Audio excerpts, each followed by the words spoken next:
March 15, 1944. 25,000 feet above Berlin, the German pilot knew something was wrong. Hauptmann Klaus Weber had flown combat missions for nearly 2 years. He had survived Russia, the Channel Front, and the brutal defense of the Reich. He knew every Allied fighter by silhouette alone. Thunderbolts were heavy and short-legged. Lightnings were fast but fragile. Spitfires couldn't reach this far inland. And yet, there it was. Silver. Clean. Long-winged.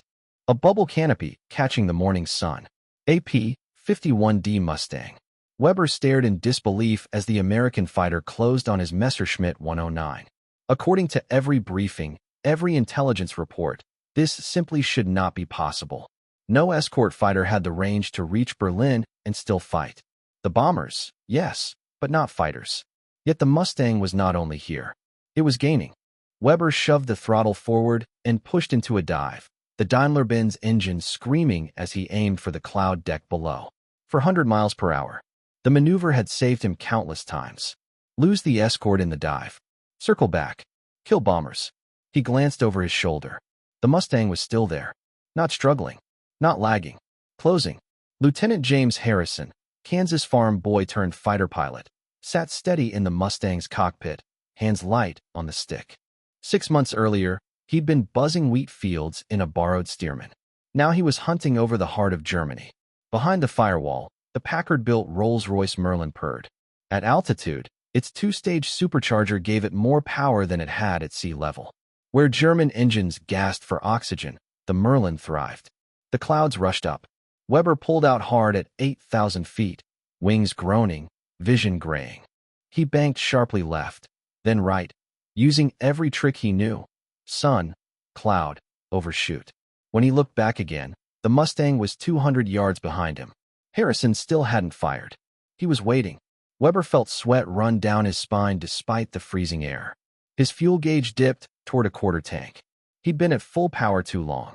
The American had to be nearly empty as well. No fighter could pursue like this and still make it home. But the Mustang showed no smoke. No hesitation. Just smooth, relentless pressure. Harrison's crew chief, Tony Kowalski, former Detroit auto mechanic, had spent hours the night before adjusting gun convergence. 6.50 caliber Brownings, perfectly harmonized. At 250 yards, all streams met at a single point. Harrison's wingman, Lieutenant Bobby Chun, called out another 109 approaching from the east. A classic Luftwaffe tactic, one pilot baiting, another attacking from the blind side. Chun turned to intercept. That threat was finished before it began. Weber knew then. He was alone. He made the only move left. He pulled straight up into a vertical climb, hoping the Mustang would overshoot. The Messerschmitt clawed skyward, engine straining, airspeed bleeding away. At the top of the climb, Weber felt the controls go mushy, stalling. Harrison saw it instantly. He eased off power and let momentum carry him up and over in a smooth barrel roll. As the German fighter hung nearly motionless, the Mustang slid in behind it. Range, 150 yards. Harrison squeezed the trigger. 6 converging streams of .50 caliber fire tore into the Daimler-Benz engine. Pistons burst through the cowling. Flames filled the cockpit. Control cables snapped. Weber's world spun. Smoke. Heat. Dead stick. He fought the canopy release. It jammed. He slammed it with his shoulder until it tore free. The wind hit him like a wall. He tumbled out, yanked the ripcord. The parachute snapped open. Below, his Messerschmitt spiraled into a field outside a small village, striking the earth at full speed. Harrison circled once, watching the parachute descend. Alive. That mattered, though he couldn't explain why. Chun rejoined him. The second German had fled without firing. They turned west. Ahead, the bomber stream continued toward Berlin, B-17s in tight formation, silver giants pressing on. Harrison counted 3 gaps where bombers had been moments earlier. 30 men gone, but the rest were still flying. And that was the difference. For the first time in the war, American bombers had fighter protection all the way to Berlin and back. The arithmetic of air warfare had changed. The Luftwaffe could no longer choose when to fight. They had to fight everywhere, against an enemy that could fly farther, stay longer, and fight harder than anything they had. As flak burst around the bombers near the target, Harrison waited helplessly outside the black clouds of steel.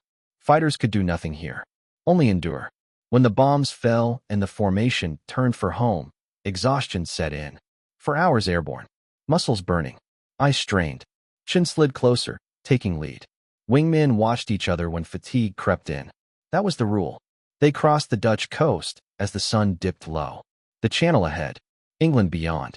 At the home field, Kowalski was already waiting. How'd she run, he asked. Like she wanted to be here, Harrison said. In debrief, intelligence officers scribbled notes. The Luftwaffe hadn't expected this. Their entire defense strategy had assumed Allied fighters would turn back at the Rhine. Now Berlin itself was vulnerable. That night, in the officers' club, Harrison and Chun drank quietly. Chun wrote to his mother, still telling her he flew trainers in Texas. Harrison wrote to his wife about green English hills and fish and chips. He did not write about the German pilot floating down in a parachute. Tomorrow, they would fly again, and the Luftwaffe would rise, if it still could. By April 1944, the change was unmistakable. The Luftwaffe still rose to meet the bombers, but not with the confidence Harrison had seen when he first arrived in England. The veterans were thinning out. The sky was filling with boys, pilots with barely 50 hours in their logbooks, sent up in factory-fresh fighters they barely understood. Harrison encountered one over Hanover. The German flew a brand-new Focke-Wulf 190, an aircraft that on paper could challenge the Mustang. But the boy at the controls hesitated, reacting a heartbeat too late to every move. His turns were shallow, his throttle management clumsy. Harrison slid in behind him effortlessly. He could have killed him in seconds. Instead, he fired a short burst into the engine. The 190 belched smoke and rolled away. The German pilot bailed out at low altitude, parachute snapping open just above the treetops. Harrison didn't follow him down. There was no honor left in killing children. Intercepted radio traffic told the same story everywhere. German pilots reporting Mustangs that appeared where they shouldn't, stayed where they should have turned back, and fought long after any reasonable aircraft would be forced to disengage.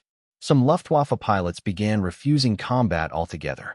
They would take off, approach the bomber stream, spot the silver escorts weaving above it, and suddenly discover engine trouble requiring an immediate return to base. Morale was collapsing. Meanwhile, the Mustang kept improving. New paddle blade propellers gave better climb. Gyroscopic gun sights calculated deflection automatically. Radios improved coordination. Every small refinement multiplied the aircraft's advantage. And then there were the crew chiefs. Tony Kowalski polished Harrison's Mustang until it gleamed, reducing drag by precious fractions. He tweaked mixture settings, smoothed control linkages, even stripped unnecessary paint from propeller blades. Couple miles per hour here, couple there, he said. Adds up. The Germans noticed. Some pilots believed the Americans had hidden jet engines under those long noses. Others whispered about secret fuels or magic metallurgy. They could not accept the truth that the Mustang was simply the right machine, built in enormous numbers, flown by pilots who could stay in the fight longer than anyone else. Late April brought the test they had feared. Escort mission to Munich. 200 bombers. 48 Mustangs. Clear skies. And something new rising from the south. Harrison saw them first, strange shapes with no propellers, exhaust streaks along the fuselage. Me-262s. Jets. They tore through the bomber formation at incredible speed, for 30mm cannons ripping holes big enough to drive trucks through. One pass, then gone, untouchable in straight flight. But jets had weaknesses. They accelerated slowly. They drank fuel like fire. And they were helpless during landing. Harrison learned to follow them. 1-262 broke off toward Augsburg, low on fuel. Harrison stayed back, patient. Gear came down. Flaps extended. At 400 yards, Harrison fired. The jet exploded on the runway, blocking it completely. No other 262 landed there that day. By May, the Luftwaffe's last hope was bleeding out. They could build jet airframes, but not engines that lasted. Not pilots trained to fly them. Not runways safe from bombing. The Mustang had won the present, even as jets threatened the future. Then came D-Day. On June 6th, Harrison flew 3 sorties over Normandy. Below him, the largest invasion in human history unfolded. Ships from horizon to horizon, smoke, fire, men dying by the thousands. But the Luftwaffe barely appeared. Months of attrition had broken it. The few German aircraft that did rise were shot down quickly or fled. One pilot even waggled his wings and landed behind Allied lines, choosing captivity over death. After Normandy, Harrison's missions shifted. Ground attack, trains, trucks, fuel columns. It was uglier work. At 20,000 feet, war had felt abstract, clean, mathematical. At 500 feet, it was personal. He could see faces, fear, men diving from vehicles seconds before bullets tore them apart. He stopped counting kills. At night, he dreamed of flying forever with an empty fuel gauge, searching for a base that never appeared. Chen was struggling too. One night, drunk, he said quietly, "I don't know how to tell my mother what I do. I don't even know how to tell myself." There were no answers. By July, the squadron moved to a captured Luftwaffe base in France. German meals still sat on tables. A pristine 109 stood abandoned in a hangar, fueled and armed, its pilot simply gone. French civilians gathered at the fence, begging for chocolate, saluting the planes that had freed them. Harrison met resistance fighters who had hidden down pilots for years, risking execution every day. Civilians had fought this war too. The Luftwaffe's final stand came over Stuttgart. A mixed force, 109s, 190s, even obsolete aircraft pressed into service, rose in desperation. It wasn't a battle. It was a slaughter. Teenage pilots flew straight and predictable. Harrison shot down two in under a minute and felt nothing but sickness. These weren't enemies anymore. They were sacrifices. After that day, Harrison could no longer bring himself to destroy a fighter outright. He damaged engines, forced bailouts, let men live when he could. Chen noticed, said nothing. By August, Paris was free. German forces were collapsing. The war had become logistics, fuel, trains, bridges. Mustangs ranged deep into Germany, tearing the arteries out of the Reich. Harrison flew his last mission on September 3, 1944. No fighters rose. Light flak, easy escort. When he landed, the squadron commander told him quietly, 71 missions. You're done. Go home. Harrison sat in the cockpit long after the engine stopped. He had survived. Harrison didn't remember the ride to London. He remembered sitting on his bunk afterward, boots still on, staring at his hands and realizing they were shaking. Not from fear, not from cold, but from the sudden absence of purpose. For months, every day had been governed by urgency. Fuel, altitude, threats, survival. Now someone had simply said you're done, and the war inside him didn't know how to stop. The transport ship home took 2 weeks. 2 weeks of gray Atlantic, card games, bad coffee, and men pretending they were already civilians again. Harrison spent most of it on deck, watching waves roll past, and thinking about how strange it was that water, this same ocean, had once been an uncrossable barrier. Now he'd flown it twice a day without thinking. America felt unreal when he returned. The farms were still green. Tractors still broke down. People complained about ration coupons and long lines, unaware of how quiet Europe's skies had become because men like Harrison and Chun had emptied them. His hometown threw him a parade. He smiled, waved, shook hands, but felt like a fraud. The real heroes were still over there, or buried in foreign soil under white crosses. He tried to farm again. It didn't work. He woke before dawn out of habit, heart already racing, mind scanning for threats that weren't there. The quiet was worse than combat. In the air, fear had direction. On the ground, it just lingered. Teaching flight under the GI Bill helped. Other veterans understood the silence. When a student froze at the controls, Harrison didn't shout. He knew that look. He talked them through it, calmly, the same way Chun had talked him down more times than he could count.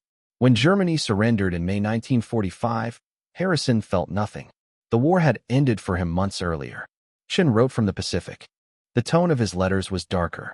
The Japanese fought like men who believed death was inevitable. Harrison read those letters slowly, grateful Chun was still alive, terrified of what he was enduring. The atomic bombs ended it. Harrison was relieved and unsettled. War had always been brutal, but now it had become instantaneous. Cities erased in flashes.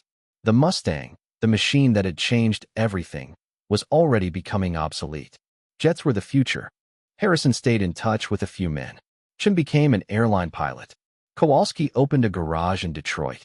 Klaus Weber, The German pilot Harrison had shot down wrote him a letter 20 years later. He held no bitterness. He understood. They had both been doing their duty. They exchanged letters for years. Two former enemies bound by shared altitude and shared survival. In the 1970s, Harrison climbed into a restored P-51 at an air show. The moment the Merlin engine came alive, decades vanished. His hands remembered every switch, every vibration, every sound. They flew gentle aerobatics over peaceful farmland. No flak, no contrails, no death below. When they landed, Harrison kissed the cowling, not in pride, but in farewell. He died quietly in 1987. His obituary listed his medals and missions, but not the nightmares, the faces, or the way he sometimes woke convinced he was still over Germany with fuel running low. At his funeral, Chin spoke last. "Jim Harrison was my wingman," he said simply. "In the air and in life. He brought me home." That was enough. The P-51 Mustang changed the war. It gave the bombers wings all the way to Berlin. It broke the Luftwaffe. It proved what happens when engineering, industry, and ordinary men align at exactly the right moment in history. But for Harrison, it was never about legend. It was the sound of a Merlin at altitude, the trust in a machine built by people he'd never meet, and the knowledge that when the world needed him most, he had been equal to the task. That was what came home with him. Not glory, responsibility, and the quiet weight of surviving when so many did not.